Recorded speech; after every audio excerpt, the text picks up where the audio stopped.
On our broadcast send to sending data, so it's out in live. Hello, everyone, and welcome to November 7th, 2025, where those of us that aren't traveling are thankful. For those of us that are planning travel are nervous.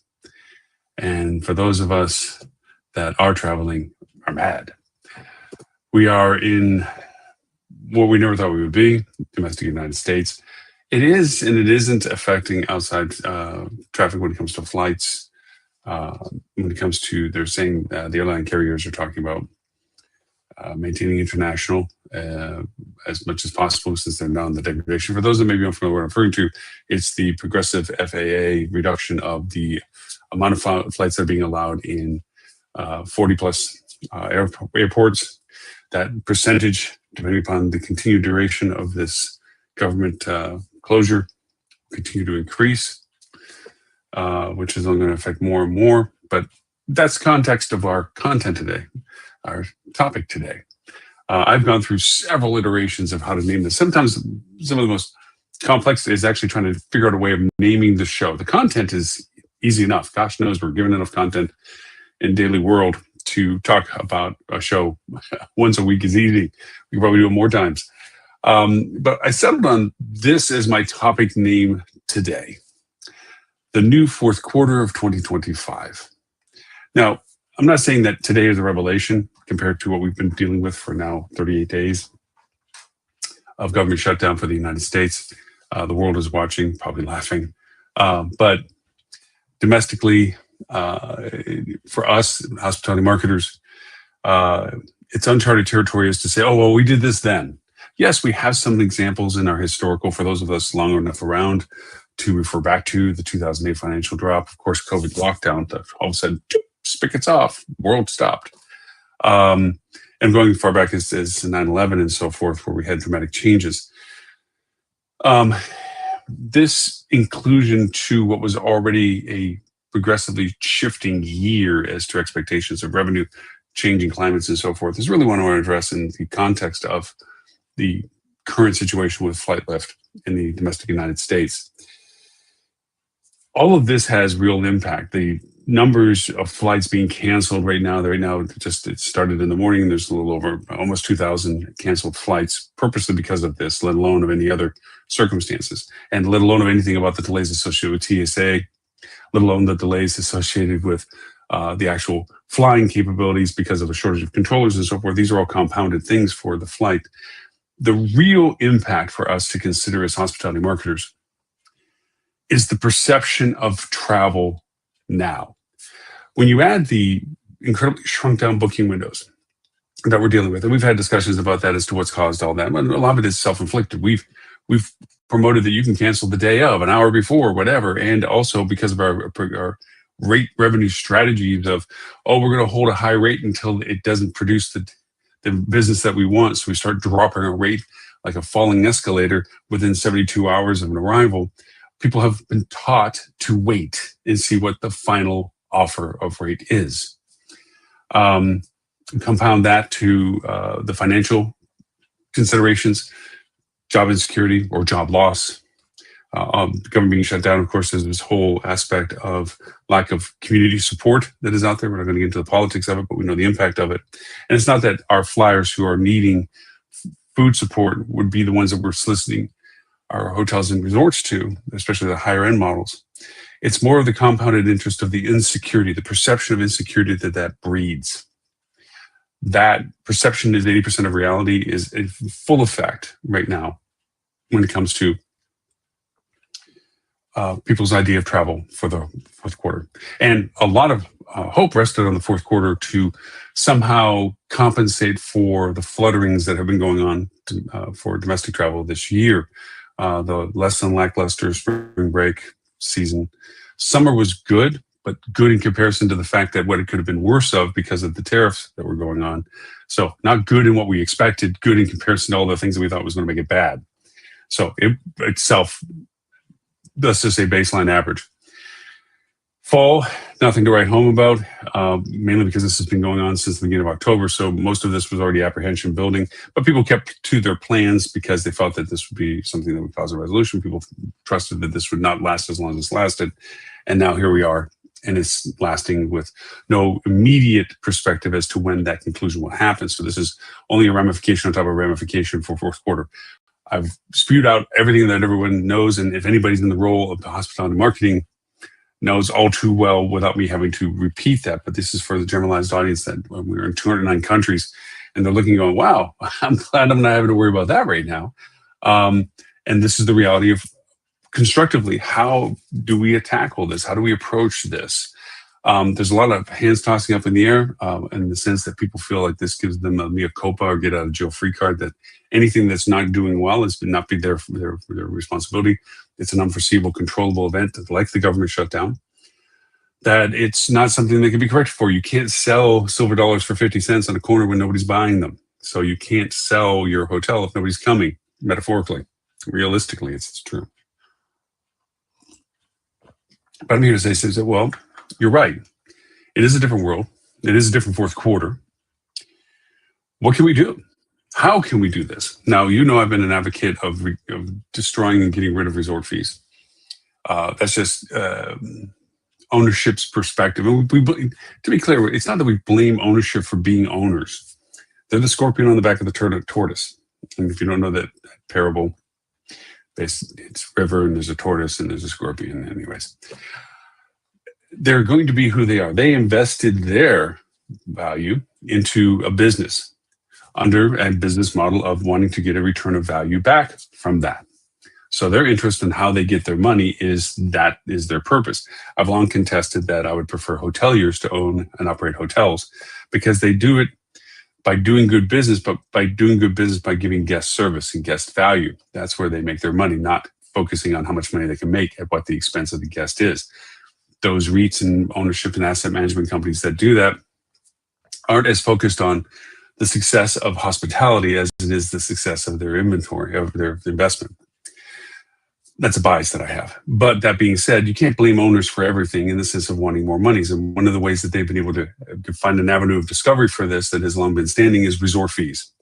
So much so that we've hidden and buried them and changed them because we know it's not a positive for the consumer choice, to where governments, even the dysfunctional ones, have come up with rules guarding about these fees being shown and disclosed earlier in the process and not hidden until the end or hidden at all completely.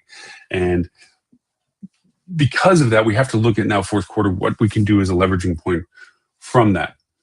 Let's look at the considerations outside of the logistics associated with having travel issues. You have domestically in the United States is what I'm referring to most, being here as I am, that you have an uncertainty principle. You have people that have lost their jobs. You have companies now, bad news likes other bad news because then it's not standing out on its own as bad news all the time. Amazon's talked about their reductions, and other larger companies are noticing reductions, and they're blaming on a variety of things, AI being one of them and so forth.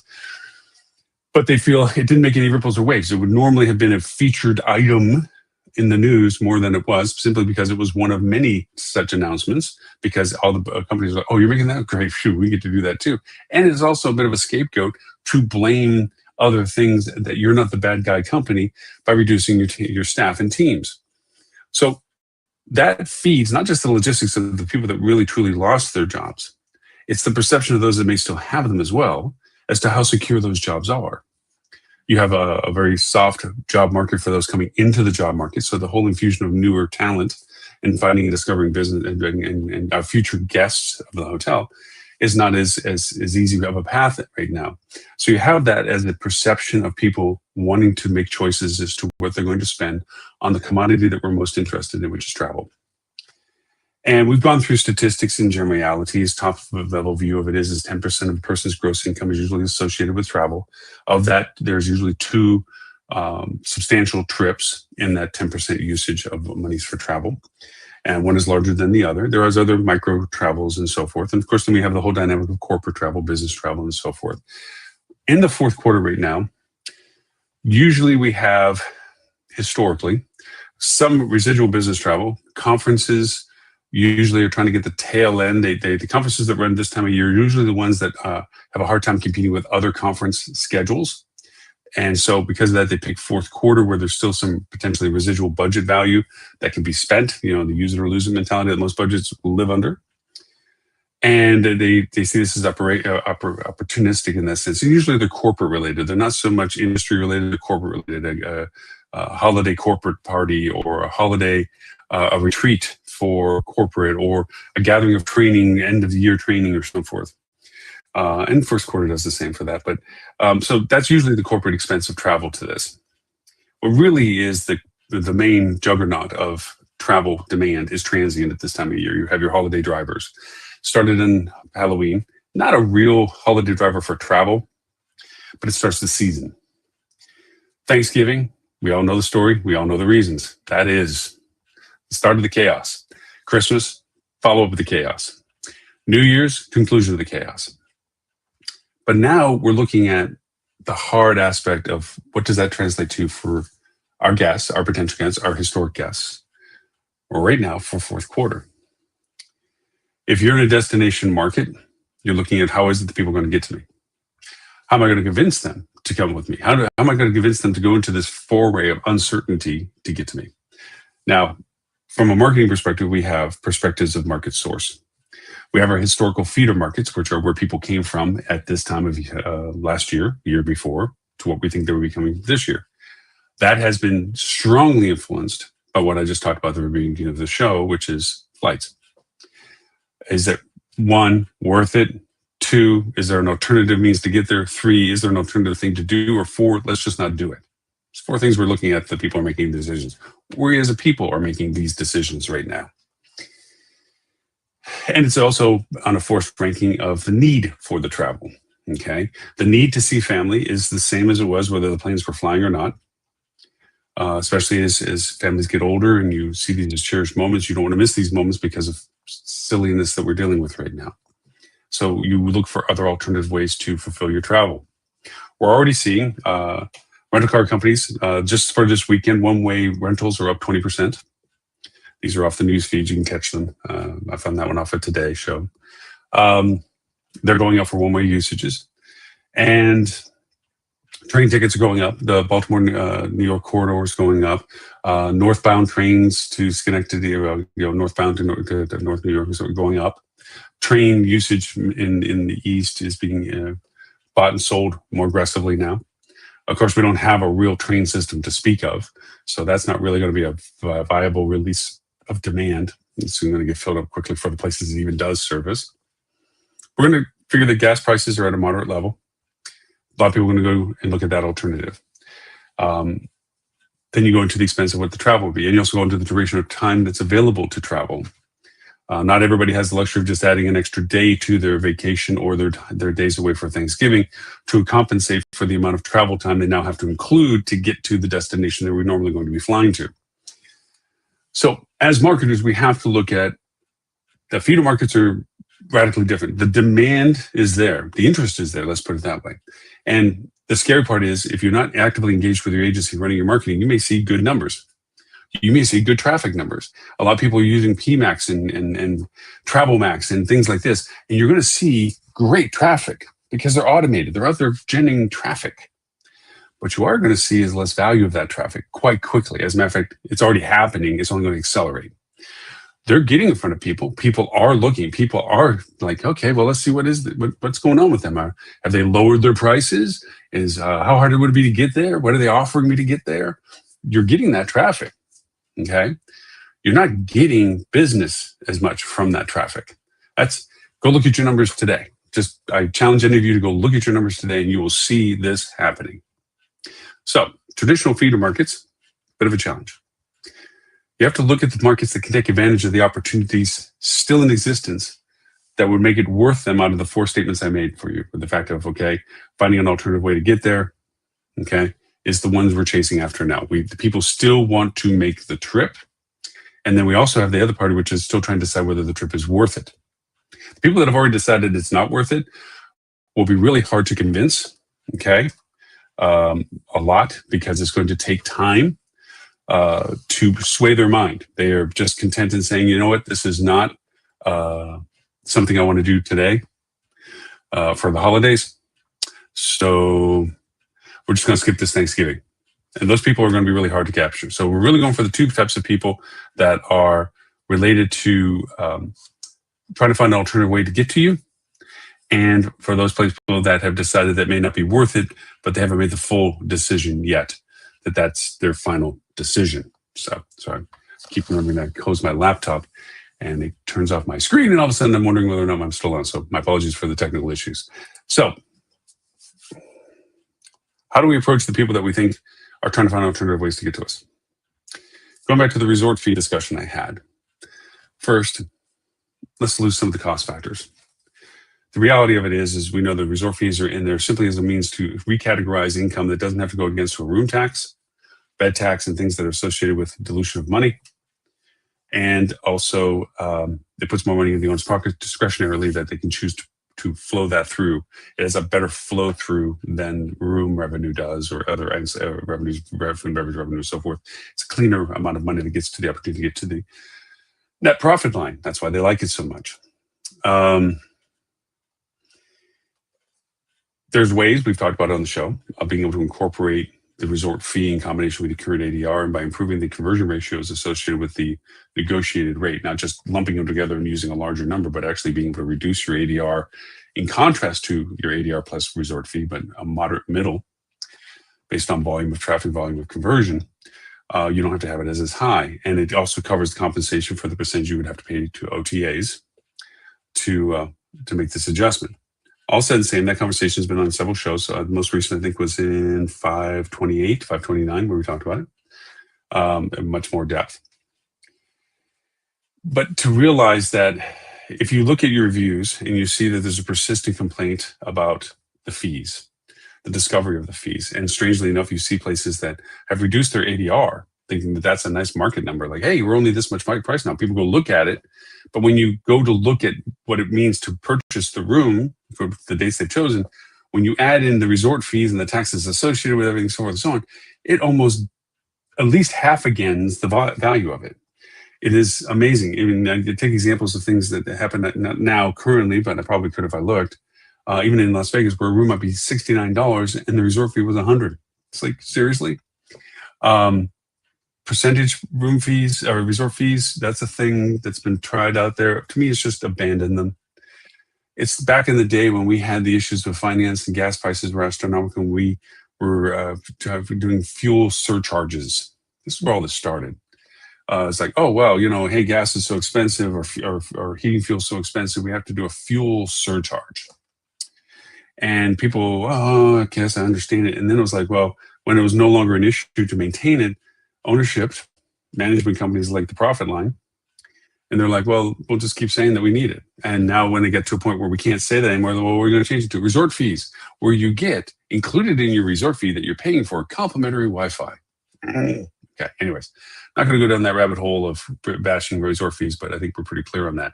It is now a negotiating tool of deciding how you want to change things to convert the people that are still willing and able to try to get to your destination. Now, when we talk about the job insecurity or job losses, we're also talking about income levels and income security. We know that, as we said, about 10% of a gross income, family income, is related to travel.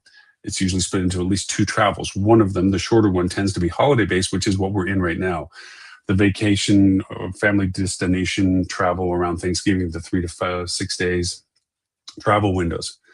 That's one of the that's the smaller version of compared to the spring break or summer travels. That's what we're looking at for here. So if you figure there's 4 components of a person's travel decision: transportation costs, accommodation costs, food costs, entertainment costs. Now, holiday travel, Thanksgiving in particular, has a very low diminishment value of entertainment costs. So that's a marginal variable that is now smaller because the destination purpose is more family or to the place you're going for that reason. So your other 3 primary costs are transportation, accommodations, and food. Food also slightly diminished because then you're not there going out to any of the other alternative food dining restaurants and so forth. You're there usually to share a meal or share meals. Cost is still a factor, but it's not as if you're on a vacation to a destination in which you have to adjust for all of your exterior dining all the time.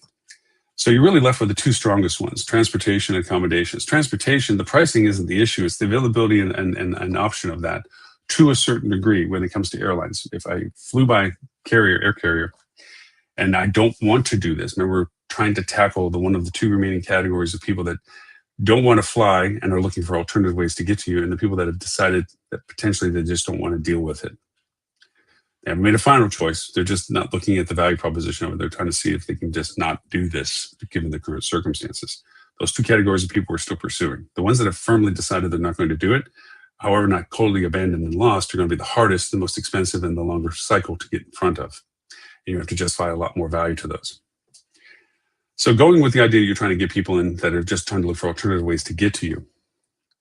The transportation is about how to accommodate what it's going to take to get them against the cost of them being there, staying with you. Now, from an actual practical point of view, here's some of the tools.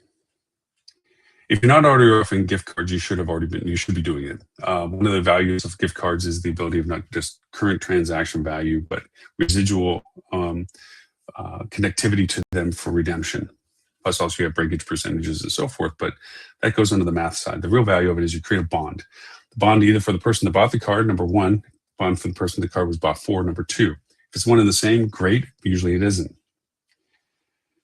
You also have an expendable value to that. You can put in the amount that you're selling, you can give the margins of value, you can use it as a marketing tool for reductions by saying, hey, if you bring in and use your gift cards, we'll give you 20% more value, or we'll give you 10% off for anything you buy with your gift card. There's a way of continuing communication with them for this. But in the case of holidays, it does a couple of things.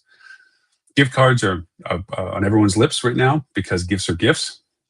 If you think of the hierarchy of how gifts are being given, if I give you a cash card, it's because usually I don't know what you want, so it's easier to just give you the money to go figure it out for yourself. The second is to give you a gift card that is showing some indication of interest that I know you have, and this is something that I can give you because I know you would like it. Gift cards to your resort is a perfect answer to that because it allows you to be a little bit more personalized with it rather than buying them. A lot of people, especially those that I know right now in life, it's not about the gathering of things. They don't need another toaster oven. They don't need another air fryer. They don't need these things. They're more experience driven. We've been dealing with an experience driven travel economy for a bit now. So giving them the option to enjoy a place that you've given them a gift card for is a high value. With you as the runner of the property, it gives you a whole mess of leeway of providing value added to them.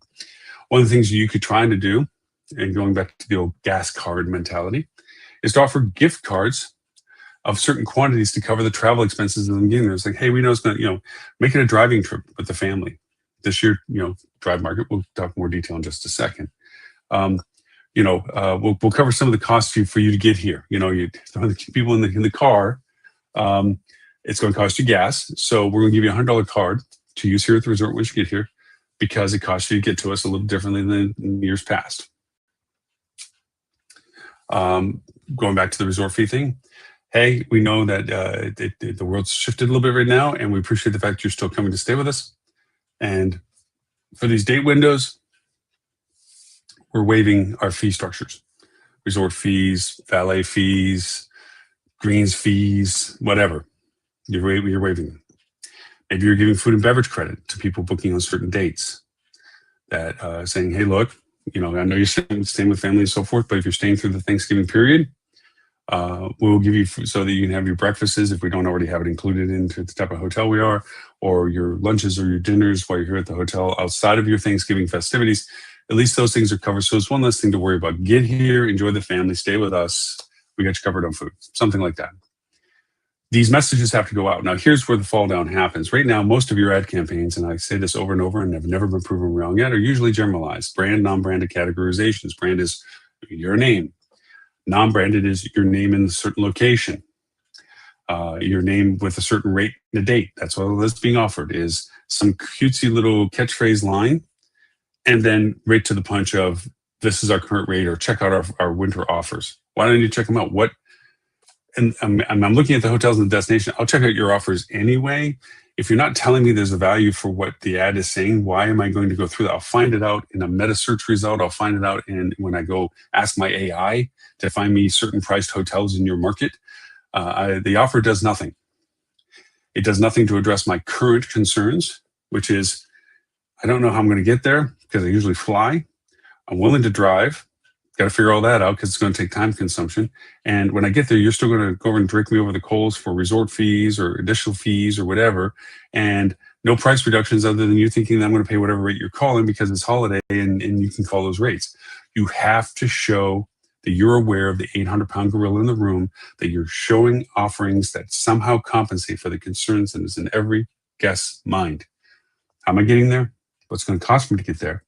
What's going to cost me to stay there? What's going to cost for me to eat and so forth for what I'm doing there? And Thanksgivings, there's more of a defined cycle of travel. Let's put it this way. If you think of it this, who travels in Thanksgiving without the intent of meeting or being with people or going to a place of that isn't related to the holiday? Nobody says, gee, I want to travel for that because of that. Now, you do have the antithesis travelers, I will say there's never not, that want to travel to destinations because they're inherently less in the cycle of interest for travel. Like, you know what? I want to go and have a wonderful mountain retreat, catch a little snow, hang out in a kind of a snowy village kind of thing, an Aspen thing or a Vail thing or a Sun City thing. Okay.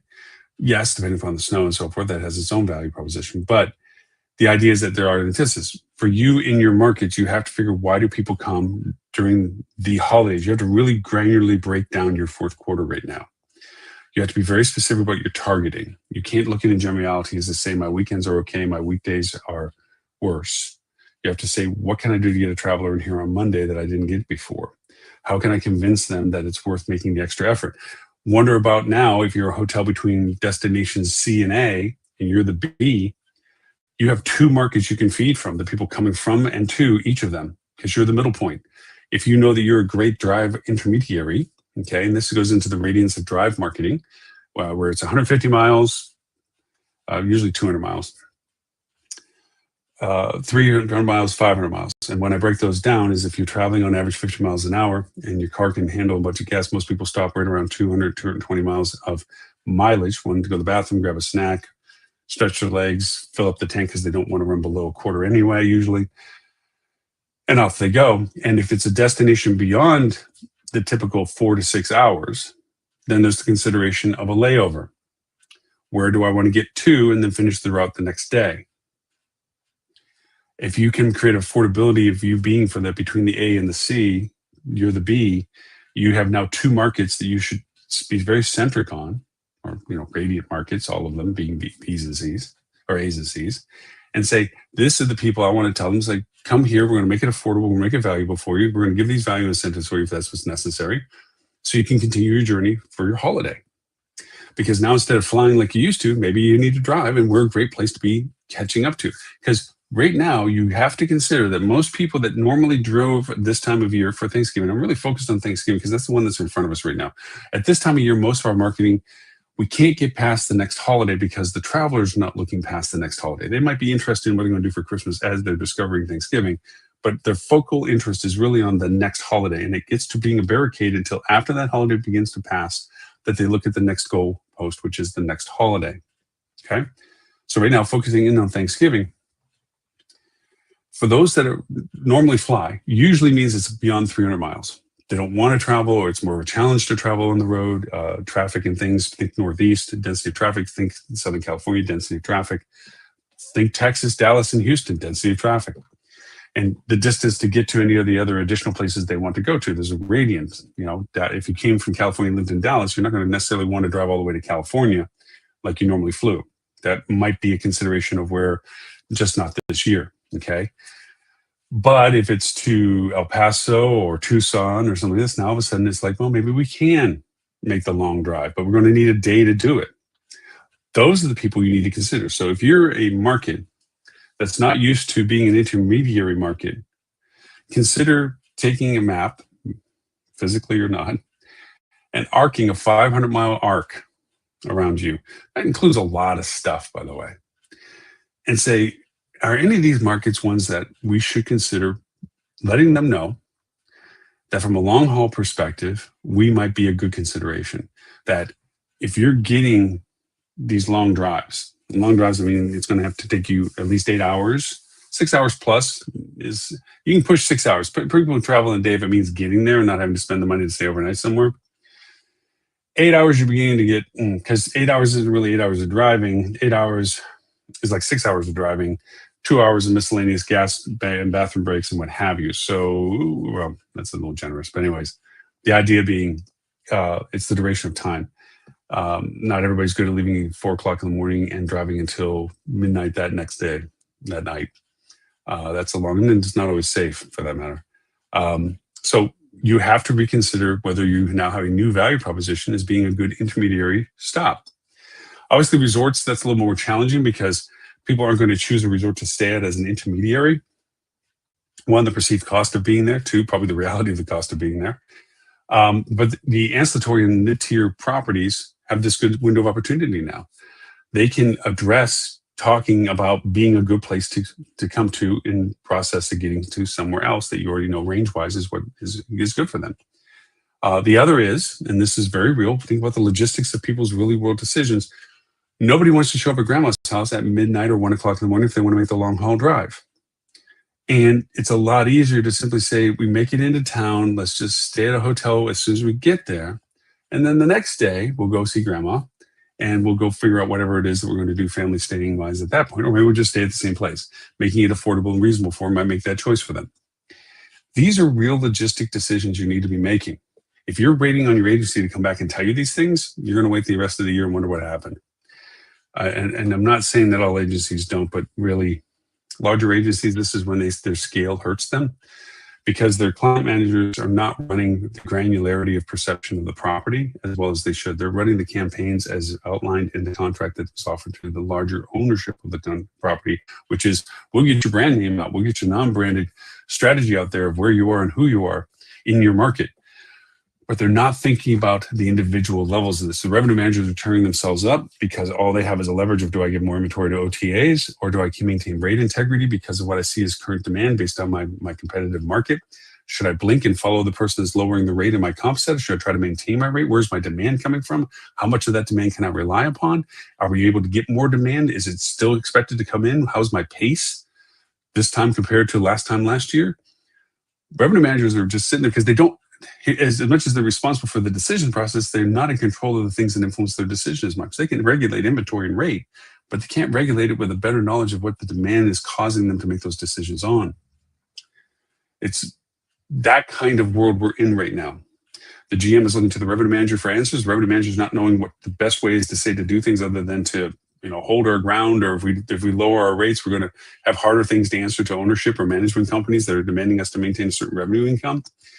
You have labor costs that are the only thing that the general manager can control when it comes to whether you do FF&E things or you do payroll decisions where you scale down hours of operation and or the amount of housekeeping, jeopardizing your service scores and or your durability of your staff. That ripples to them as to whether those people are going to be able to take vacation because their hours are being cut. You see this. This is the world we are in. And for that reason, we as marketers have to communicate better about what we know, communicate better about what we can do, and influence and enact the things that we know that we can try. And that means going to your agents and saying, look, we're looking at this from a drive market perspective. And given our inventory type, we need to consider these options. Now, if you're a resort and you're relying upon holiday travel as a destination-based value to your market or to you in particular, you need to look at your pricing valuations and those people that can take advantage of what it is that you have. CRM should be a very strong tool for you right now. You should be talking to people that, one, experienced your property at the same time last year because they have the propensity to come back to you. Two, you have to look at your audiences in your CRM that have a radiant of proximity to you to see if they can be solicited to come to you as a value of saying, you know what, skip the long distance travel. Why don't you enjoy the holiday close to home? Not at home, close to home. Come stay with us. Have the resort enjoyment.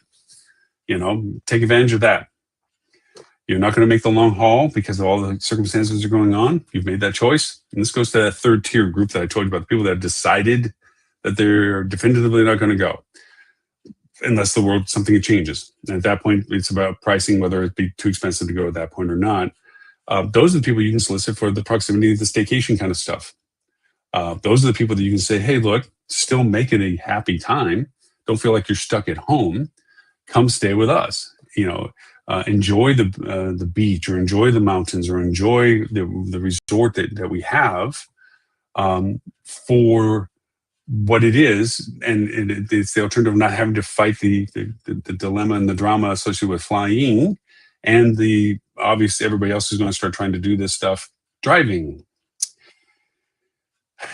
So those are the four categorizations of people, us, all of us, that we fall into right now for the holidays, Thanksgiving in particular. And your property is very specific as to what you should be able to pursue from this. Rate integrity should not be a conversation right now in the sense of holding fast for just holding fast sake. Just ask Congress how well that's working. The idea is that you have to evaluate where you can find business. And more importantly, not just make these decisions before your competitors make the same decisions. You're not the only one with the same concern, obviously. And you're not the only one that's smart enough to think about these things.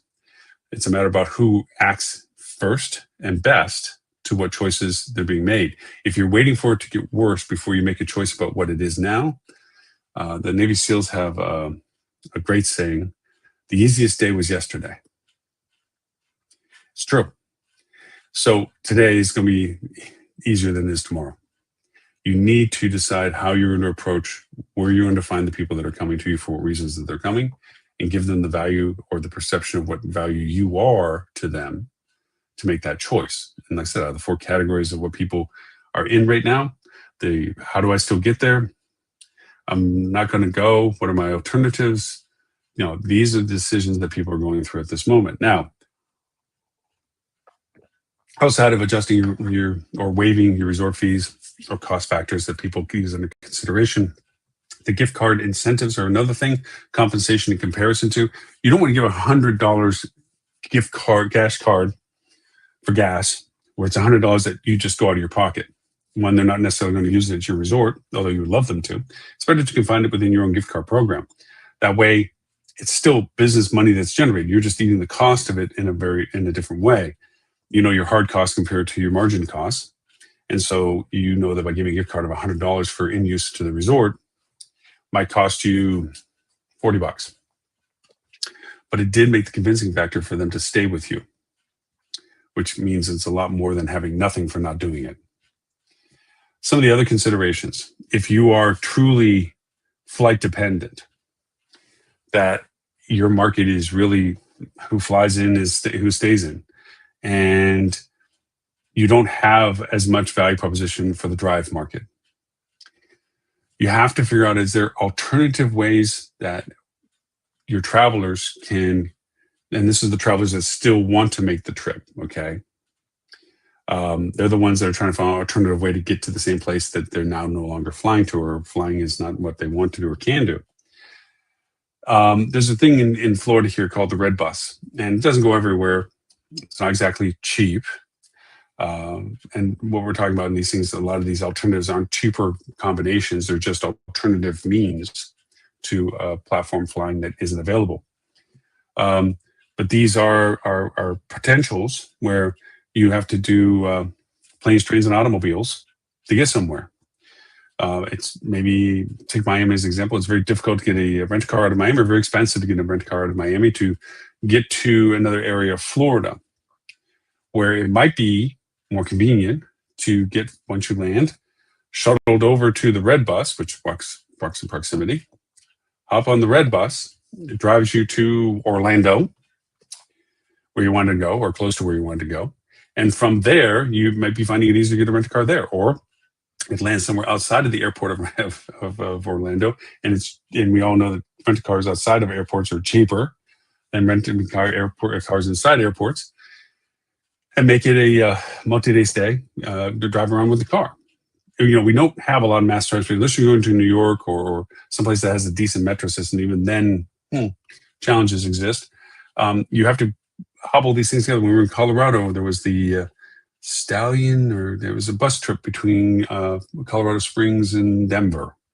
There are these intermediary transportations that you can take to kind of finish the last leg, as it were. Figure them out for your market.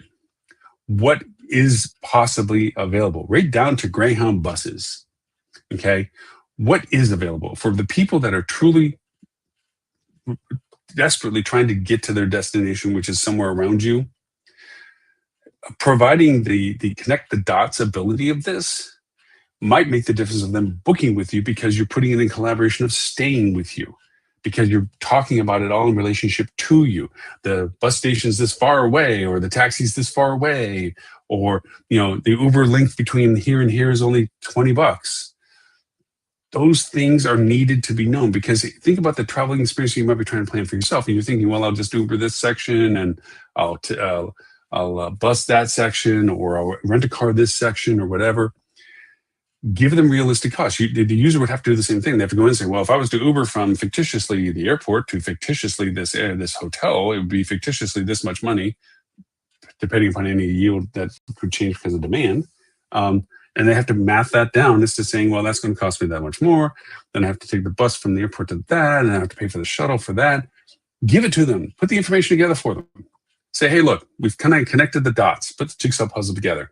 If you're looking to come to us and you're finding a challenge to get to our airport because it's been diminished in flight lift currently, or remember, the flight lift is just one problem for those that are following this.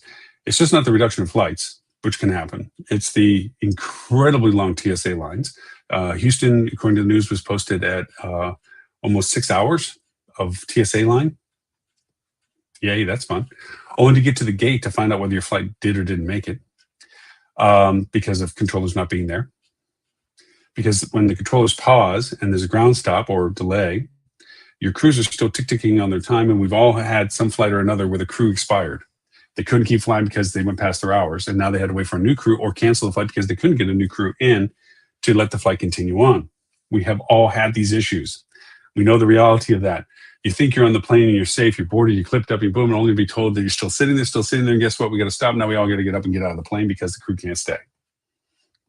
Back to the gate. Gate gets canceled. You waited 5 hours to get to the gate, only to find out that you can't get out. And you have to, if you're lucky, if they do book you for the next flight available, which is the next day, accommodations get tossed in. You got to leave the airport, get back to the hotel. Hopefully it's a place with a shuttle, but then again, everybody hopes it's a place to a shuttle, so you're competing with that because you didn't have the reservation until you got told the flight was canceled. So maybe that's not the case. Now you got to figure out an Uber to get to another hotel because all the airport places are filled up, so you can't just do the shuttle ride, which is always fun. And you got to come back at it all over again with another Uber cost to get back to get in line for a few hours to hopefully get back to the gate again and start the whole process over again. Yay, now we know why people want to hop in a car and drive if they can. So now there comes driving costs. Okay, not everybody keeps their car for long distance travel. Maybe it's an uncertainty principle. Maybe they want to get a rent-a-car to make it safer and easier for them. There's that cost. Then there's the gas cost. Then there's if it's too far, we got to go over an intermediary stop cost. There's the food on the road cost. These are all manual things. As a hotel, you're drawing that arc of opportunity for Drive Market as an alternative to getting to you, where you are in between the positions of C and A, as I said before. Math this out and show this out. Say, hey, look, gas prices currently are XYZ on them, such and such. And there's a lot of apps that do this. Your Gas Buddy apps and so forth. We can literally mill out.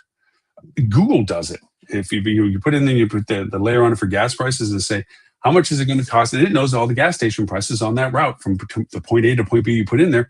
And it says, what's your miles per gallon? Average is this. Great. It's going to cost you this much in gas. It does these kind of things. But again, the guests have to do this anyway. But the more you help the guests with this data and present it in your marketing office, say, hey, look, we're charging X price for these nights, waiving any resort fees or anything if that's the case, but just saying we're charging this much per night. And if you're coming in from this radius, the average cost of travel gas-wise is $80 gas. The restaurants on the road, there's a couple we suggest are really cool if you like these kind of foods, so forth. If not, there's a great link that shows you some of these places, so you can discover some pretty cool places to grab food on your way down or up or whatever direction you refer to. And you get here, if you start leaving, if you were to leave it somewhere around, before the rush of traffic, 7 or 8 o'clock in the morning, it'll take you X amount of time to get to us. And once you're here, a couple of things. One, we have a welcome package that has water, snacks, kind of maybe hot chocolate packs or something so that they can, have something in the room, whatever it is, in the little coffee makers. You know what your amenities are. And you put this in the messaging. So now as a user, I'm looking and going, okay, wow, they're telling me this. It's going, well, this is helpful. All of a sudden, you're relating to and you're bonding with the property that is offering this kind of stuff up. And your marketing strategy is about it. It's not about rates and dates. It's not about come see what we're doing in the winter. It's literally about planning travel for Thanksgiving, driving instead of flying. Let us be the place you stop over and while you're getting to such and such. Targeted for any destinations, traveling to XYZ city, traveling to ABC city. We're a great mid place if you're driving longer than you expected. Deciding to drive rather than fly, and you're getting to these places, we're a great distance from them that if you have to travel from a farther distance, we're a great halfway point or midpoint or stopping point or whatever. And here's some information that could be helpful to you about what we know about gas prices, food prices, what we're offering for you to be with us, plus a little, been on the road all day. Here's a kind of fun package. This is the stuff that makes people stay at your hotels. So I feel like we've touched on some of the mechanics of things to do. I didn't get past Thanksgiving when it comes to discussion. Obviously, we're going to have more shows and hopefully more shows. We've been doing this 11 years every week, so we'll keep having more shows. We're at show number, 450, 535. Good golly, lose track of numbers. Anyways, for all of you that are not in the US that watch us live, and thank you so much for that, and all the crazy time zones, you must think we're in a crazy world, and we are. It's hard to fathom that we've gotten to where we are, but we are. But know that these strategies, these changes in demand, go back to what we used to talk about during budget season and have for many years about stress testing your budget. What happens when you lose channel contributions? How do you plan your other channels to adapt to compensate as best they can for the loss of the channel production? Hotels look at their sources of travel that people come into. How much airlift do they take advantage of? How much drive traffic do they take in? How do people moderate their travel to you? And that is a factor of stress testing your budget, saying if I were to lose flights, is it how much of my business and what would I do in compensation for that?